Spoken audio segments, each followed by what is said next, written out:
Selamat pagi, teman-teman. Pada hari ini saya akan membahas mengenai membaca isi hati seseorang melalui isyarat mata.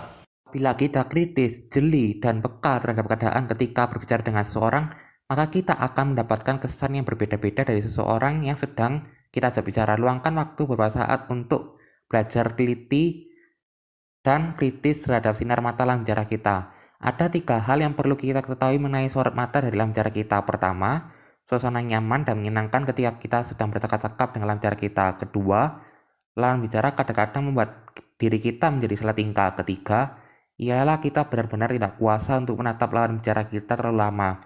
Mengenai hal tersebut, barangkali lawan bicara kita sedang menatap dengan tatapan intim, tatapan bisnis, atau tatapan sosial. Atau seringkali seseorang ketika bercakap-cakap tidak kuasa menatap lawan bicaranya. Itu mempunyai rahasia yang tersimpan di hatinya. Kebanyakan ia berbohong.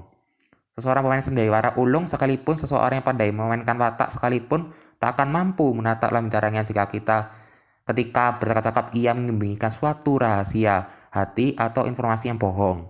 Ingat bahwa mulut boleh berita bohong, namun kata hati dan sinar mata tetap melaporkan kejujuran.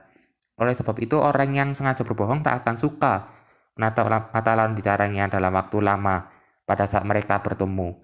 Bagaimana cara mengetahui bahwa lawan bicara kita memberi informasi bohong terhadap kita? Caranya mudah saja.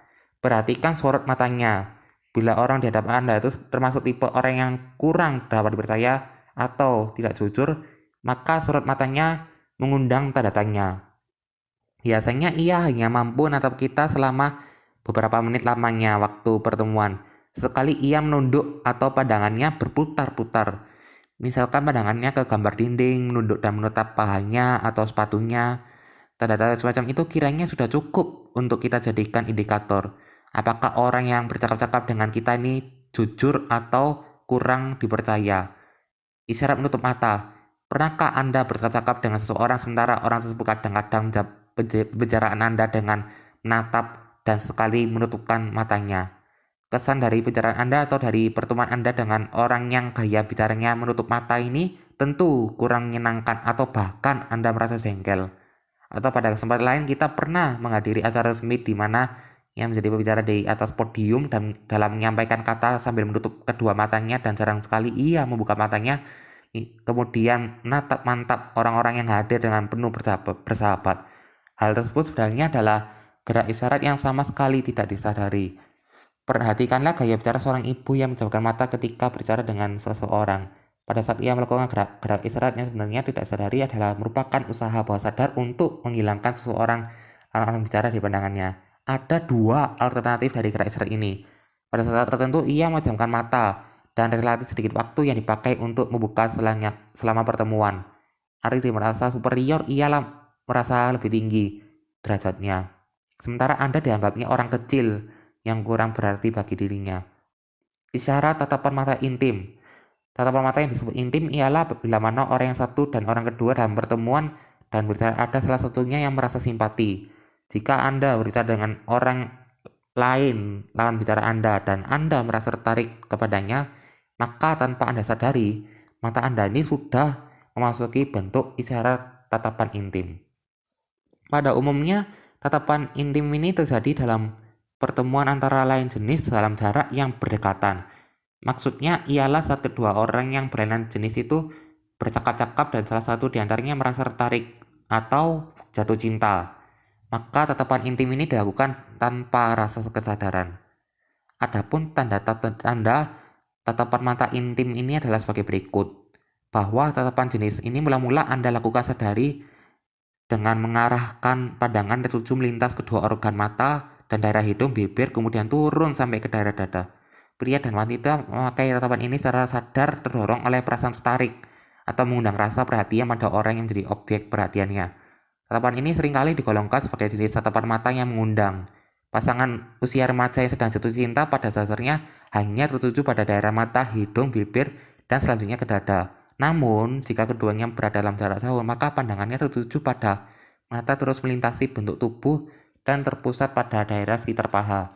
Dorongan tatapan ini selain disebutkan di atas juga karena motivasi erotis. Tatapan mata formal. Dari berbagai penelitian, para ahli menghasilkan suatu bentuk tatapan segitiga yang daerah objek pandangan mata tertuju sekitar kedua mata dan dahi. Para ahli pada saat itu melakukan penelitian dan pengamatan pada forum resmi atau rapat-rapat bisnis. Hasilnya, bahwa orang-orang yang ada di sana ketika berbicara ternyata tidak menggunakan tatapan intim, melainkan tatapan terpusat pada mata dan daerah dahi. Dengan demikian, jenis dan bentuk tatapan ini seringkali disebut dengan tatapan bisnis. Oleh sebab itu, orang yang bisnis, orang-orang politik, peserta diskusi resmi sering menatap lawan bicaranya pada daerah sekitar mata dan dahi. Isyarat tatapan mata seperti ini juga semata-mata karena refleks dan getaran bawah sadar. Artinya orang-orang yang menatap lawan bicaranya dengan cara yang demikian itu sesungguhnya tidak pernah disadari. Namun, karena dorongan hati yang diwarnai dengan pemikiran resmi atau tidak main-main dalam berbicara, itulah sehingga tatapannya menjadi demikian. Seandainya dalam forum pertemuan dua orang yang berbicara dengan formal itu tiba-tiba melintas seorang wanita dengan pakaian feminim dan bentuk tubuh merangsang, lalu menghampiri mereka. Barangkali keduanya akan menatap wanita itu dengan tatapan feminim, itu pun tanpa disadari. Tatapan mata sosial. Tatapan mata sosial ini biasa terjadi dan mempengaruhi pandangan kita sehari-hari. Dua orang yang bertemu lalu berbicara soal yang wajar. Dalam hati masing-masing tidak ada rasa kebencian atau simpati. Maka tatapan mata yang terjadi secara refleksi ini ialah pandangan mata yang wajar. Dalam suasana sosial, misalkan pembicaraan antara bapak dengan anak, maka tatapan seorang ayah menggambarkan kasih sayang terhadap putranya. Antara guru dengan murid, juga sama halnya dengan orang tua terhadap anaknya, yang penuh dengan kasih sayang antara kepala dengan bawahan. Maka tatapan keduanya tanpa disadari akan tertuju melintasi daerah kedua belah mata, hidung, dan bibir. Lain dengan tatapan intim. Jika tatapan intim adalah tatapan yang melintasi mata, hidung, bibir tanpa disadari terus turun ke bawah sampai dada. Perbedaan antara tatapan intim dan sosial ini ialah bila tatapan sosial pandangan berhenti pada bibir, sedangkan tatapan mata intim terus berlanjut hingga daerah dada. Jadi seandainya Anda sedang jatuh cinta kepada lawan bicara Anda, namun lawan bicara Anda tetap menggunakan tatapan sosial pada saat menatap Anda, hal ini berarti simpati Anda tidak dapat tanggapan dari lawan bicara Anda. Maksud dari lirikan sekilas. Pernahkah Anda dilirik seseorang atau sebaliknya kita melirik orang lain? Barangkali kita semua pernah mengalami hal itu, walaupun dalam kesempatan atau momen yang berbeda. Namun jika kita salah tafsir, kadang-kadang gerak isyarat itu lain dengan yang kita sangka. Selama ini lirikan mata diartikan sebagai tatapan yang mengundang atau pandangan mata dengan dorongan erotis. Atau juga dapat saja seorang melirik itu bertanda simpati kepada kita. Anggaplah semacam itu memang benar. Namun, yang penting untuk Anda ketahui dalam hal ini adalah bahwa istilah gerakan mata disebut lirikan itu adalah dua alternatif. Pertama, bila lirikan itu jadi sekilas dengan terangkatnya alis yang disertai dengan senyuman yang manja, berarti orang melirik Anda itu mempunyai maksud dan rasa simpati. Dengan kata lain, dia sebenarnya ingin mengajak Anda untuk bercumbu. Namun, sebaliknya jika lirikan itu tanpa disertai dengan terangkatnya alis, sedangkan bibirnya terkatup, maka berarti orang itu benar-benar membenci Anda. Demikianlah bermacam-macam uraian tentang gerak isyarat mata sebagai pembantu untuk membaca jalan pikiran seseorang. Agar kita pandai menebak dan membaca pikiran lewat gerak isyarat mata ini, maka luangkanlah waktu sebentar dalam sehari untuk memperhatikan tatapan-tatapan mata dari lawan bicara Anda.